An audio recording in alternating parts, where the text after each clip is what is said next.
This story is for the brown girls, for the kids who never had a hero that looked like them.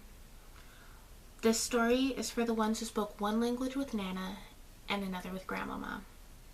To everyone who was too white for the brown kids, but lived in a different universe from their white friends.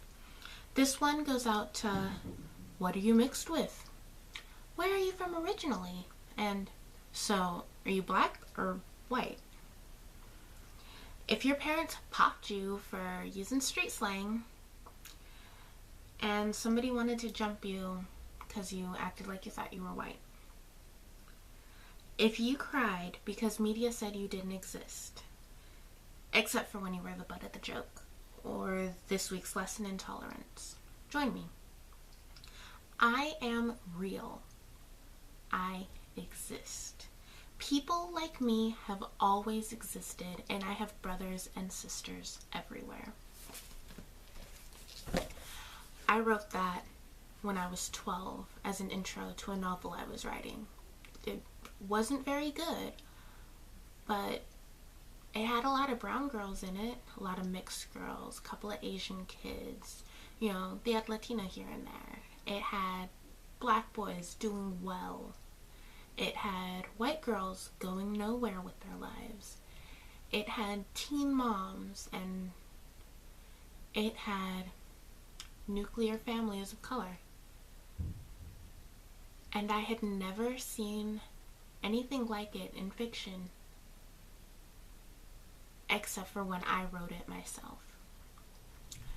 I wrote that not because I have a penchant for storytelling, which I do, not because I was really interested in creating lives and people, which I am, but because I needed to read that story. I needed to have a universe like that to live in, and it didn't exist until I wrote it myself.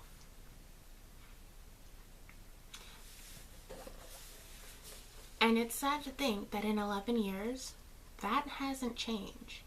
There are girls that were born while I was writing this novel that still feel that way, that have probably thought the exact things that I wrote in my intro. So that's what I'm going to talk about today. White people thinking they rule everything, that they own everything, that white is the default and anything else is exotic and fascinating and strange. I want to talk about shit white people say. Hey. I've prepared a list ahead of time. Why do white people feel the need to give me a list of all the brown people they know? All 3 of them. Seriously. And then, maybe you're related? Do you know a guy named Victor? He works on my computers. I'm thinking maybe it's a small town. I'm kind of techno savvy for a town this size. Maybe he thinks we went to school together, 'cause he's black and kind of looks like you. Ha ha ha ha. The all black people must be rotated. Look, y'all, it's a small town, but it ain't that small. Okay? Stories about how not racist they are. White people love to tell stories about how not racist they are. They love to tell stories about when they went to Egypt, when they were backpacking through South Asia, that time they went on a mission trip to Costa Rica and helped build an orphanage. And they're good people and they're not racist, and people all over the world just have lives so terrible, and I'm so lucky that I live in America.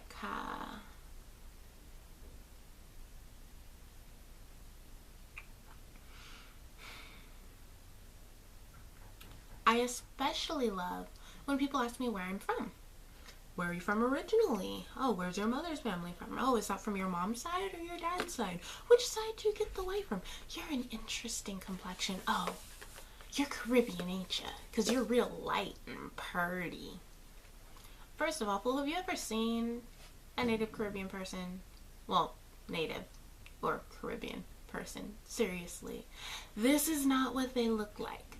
This is what happens when you take a Caribbean person and mix them with a white person. Well, Portuguese. Sorry, he very rarely passes for white unless he's standing next to my mom. Okay, now, sugar, it's not cute, it's not flirtatious, it's not friendly, and in fact, you saying that makes me want to get as far away from you as possible, as quickly as possible, if that's how you feel about me, that I am just a fun story to tell. I especially love strangers feeling entitled to your entire life story, stopping you on the street. Oh, you look kind of like this person I know, as a conversation starter, which might fly when you're talking to a bleach blonde who looks like every other bleach blonde to have ever bleached her hair blonde. Seriously, girls, you're not original. I mean, if you're trying to look different than how you normally look, kudos for you. If you're trying to look different from how everybody else looks by doing the same thing that everybody else is doing, I think you've missed the point. But yeah, people feeling entitled to stop me on the street. The other day, this woman stopped me on the street to ask if I was the same little girl that used to walk down that street with my mom.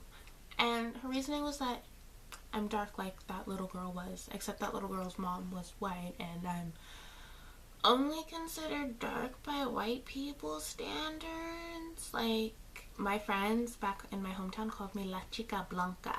They called me a white girl.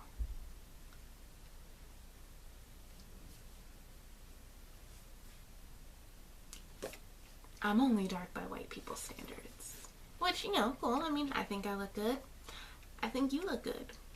So, who cares, light or dark? Which is probably something that only somebody with light skin privilege would say. We'll get back to that at a later date. Something else white people love to say. So which side do you get it from? Which side do I get what from? The bad teeth? The earlobe? The bushy eyebrows? The cheekbone thing? Which side do I get the shortness? The boobs? Which side do I get what from? Oh, you know, the black. Which side do you get the black from? Well, the northeast. I need to check to see which direction the sun's pointing.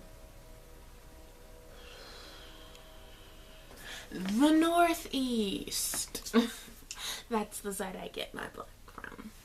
Oh, is your dad black or is it your mom? Oh, my mom's black. Oh, so you live with both of your parents? No. Oh. Wanting to hear a story about deadbeat black dads? Nope. Deadbeat white dads, who turned out weren't actually deadbeats, and grandmas were kind of evil. But again, not a shit white people like to say story. You're so pretty for being so dark. A boy actually stepped to me and said that, thinking that it was gonna get him in my pants or something. Or, you're so smart for a black girl. Right, I forgot my people are all completely illiterate. Or, you speak very well. Thanks. Your grammar could use some work, though. And, that's been shit white people said. To me, personally. White people, stop. Please, just stop. White people, don't know. Stop. I especially love how when I tell white people that I'm from Texas originally, they love to launch into stories about how racist the South is, how one time they drove through Texas and it was terrible, how, what part of Texas? Oh, I went there once, it's bad, good thing you moved up here to open-minded Washington. Well, I have encountered more racial bias and prejudice and outright racism, slurs, attempted murder in the 4 years I've lived here than in the 19 years I lived there. You want to talk to me about problems? It ain't the South or the North, honey. It's you. It's you, boo-boo. You who feels the need to point out how not racist you are. You who feels the need to point out how lucky I am. You who feels the need to bring up my ethnicity and my heritage and my family history as if you've got a clue. You, who's never met me before, but wants to know my entire life story. You're the problem. You. Look, if you don't know me, don't fucking step to me. Don't talk to me. Don't come up to me. Ignore me. I don't exist. Because you know, when I'm going about my life, you don't exist. I don't feel the need to walk on like, oh, you're so pretty, girl, white girl. So, which side do you get the blonde from? Wow, you talk so well for such an illiterate redneck. Oh, so did you live with your mom or with your dad? Because, you know, white men just can't be trusted. That's how I feel about that. And I like to think that my video series, should I ever get around to actually making it a regular recurring thing, will be for the brown girls. And I hope that someday soon people realize that people like me exist. We've always existed. We're not a fun story for you to tell later. I'm not a name for you to add to the list of brown people you know. And quite frankly, if that's how you feel about life, I don't want anything to do with you in the first place.